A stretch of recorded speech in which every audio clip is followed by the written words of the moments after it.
Biscuit ಕಾಯಿ ಬಲ್ತಿದೆ, ಬಲ್ತಿರೋ ಒಟ್ಟು biscuit ಕಾಯಿ ಚೆನ್ನಾಗಿದೆ. ಬಿಸ್ಕೆಟ್ ಅಂತ ಏನಕ್ಕೆ ಅಂತಾರೆ? ಏನಕ್ಕೆ ಅಂದ್ರೆ ಇದು ಏನಾಯ್ತು, ಗೊನೆ ಮೇಲೆ ಹಣ್ಣಾಗಿರೋದು ಕಾಯಿ, ಗೊನೆ ಮೇಲೆ ಹಣ್ಣಾಗಿರೋದು. ಇದನ್ನ ಸಿಪ್ಪೆ ಮೇಲೆ ಒಂದು ಕೆಳಬಿಟ್ಟು ಒಂದು 15 ದಿವಸ ಹಂಗೆ ನೆಲಕ್ಕೆ ಹಾಕಿದ್ರೆ ಇದೇ ಕಪ್ಪು ಬರುತ್ತೆ. ಸಿಪ್ಪೆ ಸಮೇತ ಹಾಕಿದ್ರೆ ಅದಕ್ಕೆ ಆ ಕಪ್ಪಾಯಿ ಅಂತಾರೆ. ಆಗ ಬಂದಿರೋದು ಈಗ ಬಂದಿರೋದು ಎರಡು ಒಂದೇನೆ. ಸ್ವಲ್ಪ ಬಲ್ತಿರೋಕ್ಕಿಂತ ಒಂದು ಸ್ವಲ್ಪ ನೆಕ್ಸ್ಟ್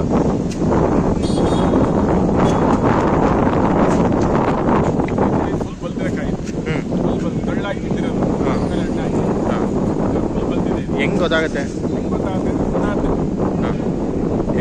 ಹೊಡೆದ್ಬಿಟ್ಟು ನೋಡ್ಬೇಕಾ? ಗೊತ್ತಾಗುತ್ತೆ, ಹೊಡೆದು ಗೊತ್ತಾಗುತ್ತೆ. ಹೊಡೆದ್ರೆ ಎಲ್ಲರೂ ಬರುತ್ತೆ, ಎಳೆಕಾಯಿ ಸೌಂಡ್ ಬರುತ್ತೆ, ಬಟ್ ಆದ್ರೆ ನಮಗೆ ಗೊತ್ತಾಗುತ್ತೆ. ಇದರಲ್ಲಿ ಏನು ವ್ಯತ್ಯಾಸ? ಎಳೆಕಾಯಿ ಇದು ಬಲ್ತಿದೆ, ಫುಲ್ ಬಲ್ತಿದೆ. ಇದು ಟಕ್ ಟಕ್ ಅಂತ ಹೊಡಿಬೇಕಾ? ಟಕ್ ಟಕ್ ಅಂತ. ಎಳೆಕಾಯಿ ಒಂದು ಫುಲ್ ಎಳೆದು ಈ ಸೌಂಡ್ ಬರಲ್ಲ. ಇದು ಎಳೆ ನೋಡಿ, ಇದು ಎಳೆದು, ಇದು ಟಕ್ ಟಕ್ ಅನ್ನುತ್ತೆ. ಅದು ಇದು ಎಳೆದು, ಸ್ವಲ್ಪ ಬೆಂಡ್ ಬರುತ್ತೆ, ಎಳೆದು. ಸೌಂಡ್ ಅದರಷ್ಟು ಬರಲ್ಲ ಅಲ್ವಾ? ಅಷ್ಟು ಇದು ಎಳೆದು ಒಟ್ಟಿಗೆ. ಸರಿ, ಇದು ಒಂದು ಬಿಸ್ಕೆಟು, ಇನ್ನೊಂದು ಫುಲ್ ಕಪ್ಪು, ಇದು ಎಳೆದು. ಎಳೆದು ಮೂರೇ ಥರ ಬರೋದು ಕಾಯಲ್ಲಿ, ಮೂರೇ ಥರ. ಸರಿ, ಎಳೆದು ಬಿಸ್ಕೆಟು ಕಪ್ಪು. ಆಯ್ತು.